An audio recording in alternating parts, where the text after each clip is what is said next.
But yeah, I think most people like absurdism because uh it's well, maybe TikTok or something, but I think most people like philosophy because it helps them like cope with stuff. Like I don't think any like mentally healthy, sane person that has everything figured out is just like, yeah, I'm just gonna read some like German guy who wrote like a 450-page book. Like most people who do it are like pretty insane.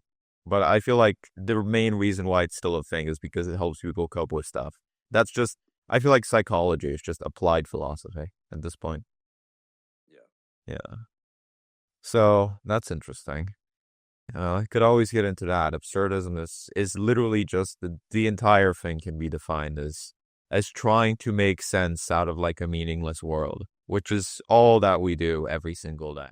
So it's not. Yeah, I mean, like, there's a truth to it for sure. I wasn't trying to undermine it before. There's definitely a truth to it. I mean, nothing is, in my opinion, I just think we as humans create meaning, So a kind of a phrase, I mean, I guess it's kind of stupid. I guess it's kind of obvious, but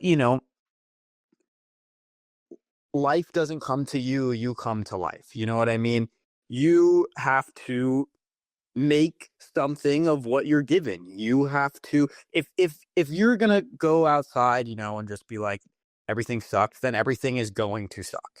And that's just what it is. So I guess that's what I took of it from absurdism.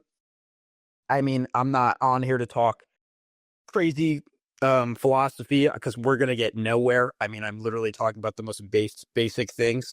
Um but yeah, that's kind of been my new thing. It's kind of thinking like, nothing interesting is going to happen for me if I don't pursue it.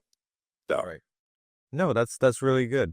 I feel like I feel like I don't really like philosophy either, which is gonna shock you, but it's just like I like learning about it. I don't really like it as a field because for me it's just like it feels like throwing meaningless labels and just stuff onto things that we already know. Like why call it, inherent existentialism? Why not, people thinking about their lives? Like why do we need like 10,000 different like labels? Why do we need like professors and for it to be like academic? This is very much just stuff that everybody goes through. And I feel like in either way, when you go into like creative fields, every single creative field, like art, is literally just trying to express the human condition, what humans are dealing with, what humans are talking about. And in the case of like when we're talking about philosophy, it just feels like there's just so many ways that you could that you, there's not enough ways to express what people deal with. It's way more efficient to show it through like books. It's way more efficient to show it through pictures, through movies, because you can only read about it so much. And when you spend your entire day like reading about what other people are thinking and doing and the meaning of life and whatever, you just go crazy. There's nothing, it can help you a little bit, give you advice, but there's nothing to be gained from like the depth so study of it. yeah. So it's When you interesting. say But yeah. Yeah, no, it is interesting what you're saying. When I'm sorry, I'm just caught on something that you said. When you say field,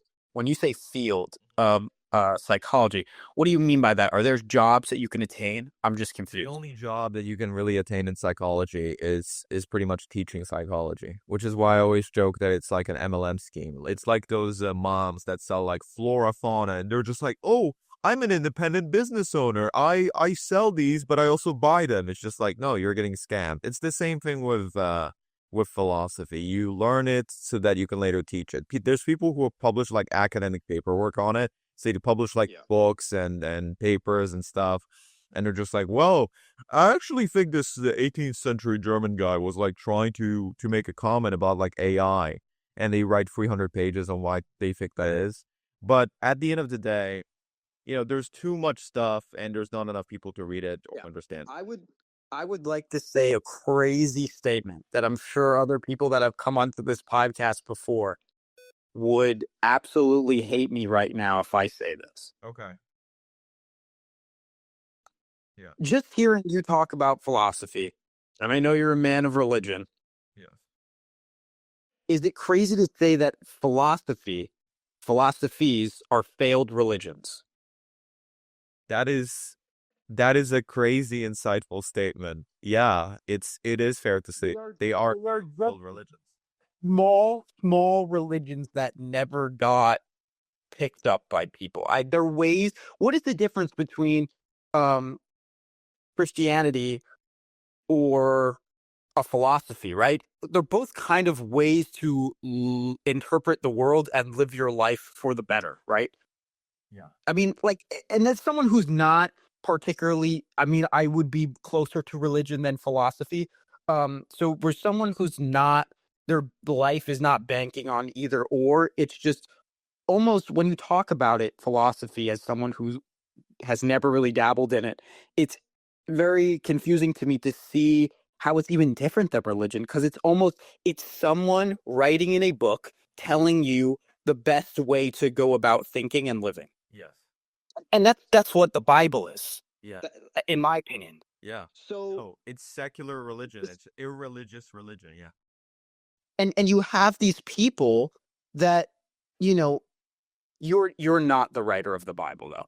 You know what I mean? Yeah. Like and like you said, I think what a lot of these people get wrong is that they spend so much time in their own field, as you call it, their own field, their own world, talking to other people that are into philosophy, that they don't just go out into the world and experience it. And if you're going to write things for people in the world and write things that you think define them and things that would better their life, you have to actually go out and be with those people. You actually have to go out into society and be there. And I'm not saying all philosophers, because of course not. Of course, I'm sure, but just people that I see like online and stuff, and people that are trying to make a name for themselves today, it's like, what do you know? Why am I going to listen to you? What is your life? Yeah.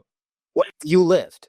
And that's where I struggle with it. Yeah, I think a lot of people who try to, make this stuff up haven't actually done anything in their lives, and that's why they gravitated towards philosophy as a way of fixing their own problems. But then they try to think that they can contribute something meaningful to it without leaving something actually meaningful. So what you were saying about them being failed religions, it reminds me of two things. Number one, this other YouTuber guy, Alex O'Connor, he had this video, and it was basically covering the fact that 90% of people who like contributed meaningfully to philosophy that could be considered philosophers were atheists. So the vast majority of like philosophers that we actually have had were just atheists who like didn't believe in God. And because up until like 200 years ago, it was pretty much a crime to be like an atheist in the Western world when religion was like a really big thing.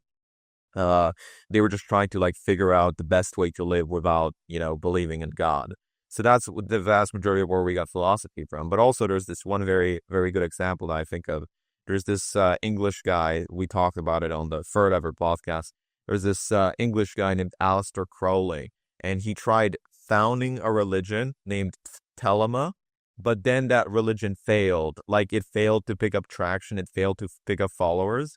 So he just reframed it as a philosophy, and he started selling books about how much of a philosophy it is. And then it actually gained traction. And the opposite thing happened with the founder of Scientology, where the founder of Scientology was just like, I want to be like a grand like philosopher guy, because he was already a writer.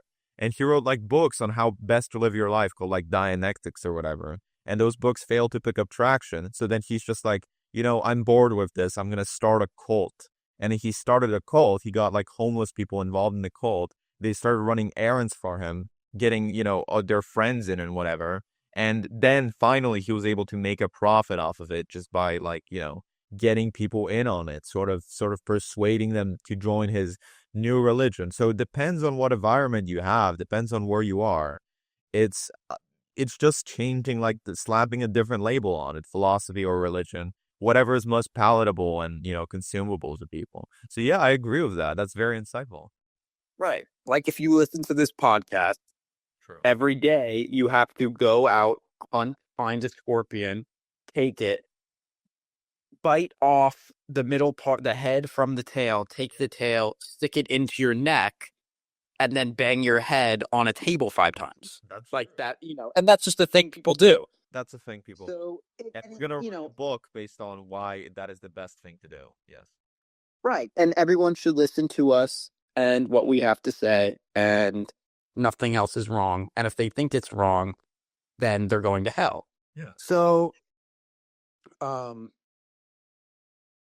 yeah, Yes, that's pretty much it. appointed by the sun angels to do so. And that's the thing. Right. Literally anybody can make a claim that is like, oh, what I'm saying is right. Like, Yeah, and we can take a resource that everyone has access to. We can put it in containers that are going to slowly contaminate it, Yeah. and we can sell it in bulk to people, and then they can slowly die from ingesting the resource that the earth actually gave it to them for free. So yeah.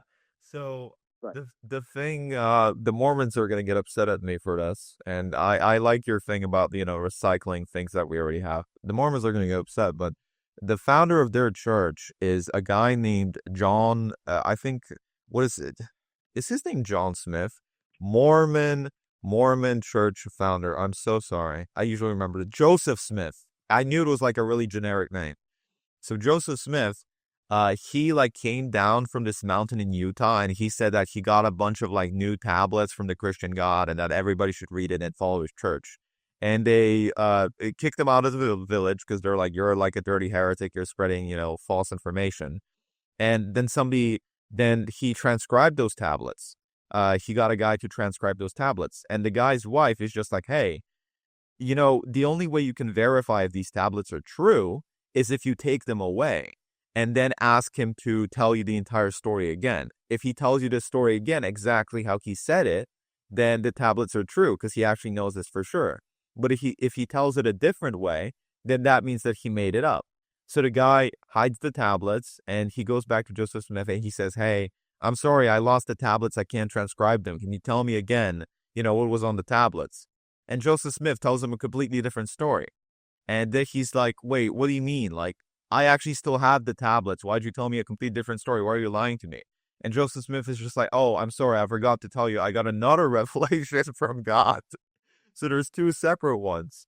And Mormon churches have like this canon doctrine that he just had both of these revelations at once, and they were written differently for like different people or something, which is just like, I'm not saying their entire religion is fake and made up, but if you were to look at it from like a bystander's perspective, it definitely does not look real. This definitely looks like a guy making some stuff up in the desert.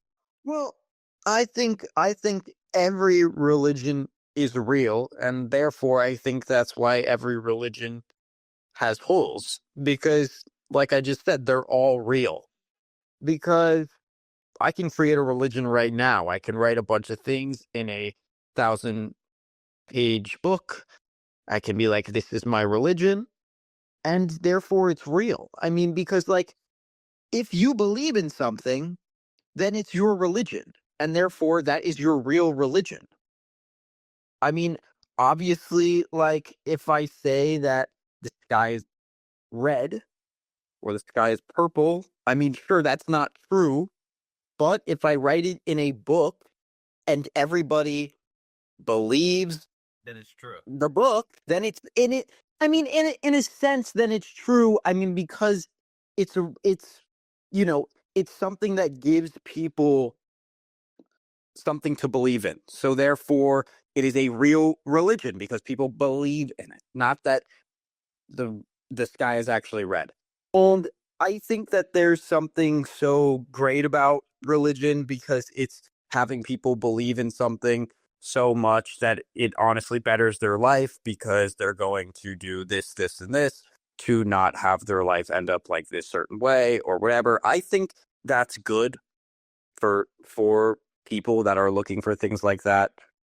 I just think that not every person in religion and in really anything is having everyone's best Interest at heart, yeah. yeah, best interest at heart or whatever. No. So that's really all I have to say about it. I'm not on either side of religion. I mean, whatever. I get you.